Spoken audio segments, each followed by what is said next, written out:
Rather than just wait until you're actually injured or you have problems with the shoulder, you can benefit from a few things where we come in and assess certain bits that's going to help prevent any future injuries. Okay, so first thing I'm going to look at is going to look at external rotation strength. So I'm going to get in this position, elbows tucked in, I'm going to get him to resist against me. Perfect, we're just seeing what we've got, if there's an imbalance left to right. I'm going to check him in this position, pushing down. Good, and relax there. And I'd also get him laying face down so he's in that prone position, just so he switches off all the delts. Go and have a look at that. So what we want to see is pretty much like a very small amount of difference between like the external rotation and internal rotation. And if there's a large deficit there, that's the one we're going to work on. Right team, just going to get James to do a few side bends. So we're going to go right arm over left. So we're going to go into this left side bend. Okay, beautiful. And come back. And then we're going to go left over right. Now what you can see here, that beautiful curve going right over to left over to right. We've got that right side bend, it looks beautiful. If we go the other way, definitely a bail out of the hips and it doesn't move as well.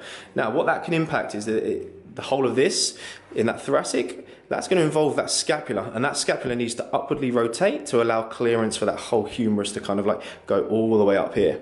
So that's how we can just get a few little issues in there, and it'd be one of the first things I would work on just to help his overhead position. Right guys, so one of the things we want to try and improve is this left side bend heading this way. Just went through a few little strategies against the wall when he's standing, and not too much made a bit of any improvements there. So might be something I want to look further down the chain just to see if the feet, the knees, the hips are playing a role in that movement. But just to isolate that mid-thoracic, what I'm going to do is just go after another plane of motion first. So rather than just crashing into that left side bend, we're going to take him into this right rotation, just a small amount, and then we're going to concentrate on driving into that left side bend through that mid-thoracic here. James is doing good because he's driving with the ear, so he's not getting all the movement down here like he normally does, especially going overhead, okay? So small movements, perhaps arms across his chest, and he's just concentrating on just getting this side bend through this thoracic. So we're getting some good motion through here. Okay, that'd be his homework. So one of the things I think you should take away from this is the fact that not one movement fits all. So everyone's an individual, everyone's got movement discrepancies that's personal to them. So try not to self-diagnose on your own. There's lots of strength things which you can do, which generally is a good thing anyway.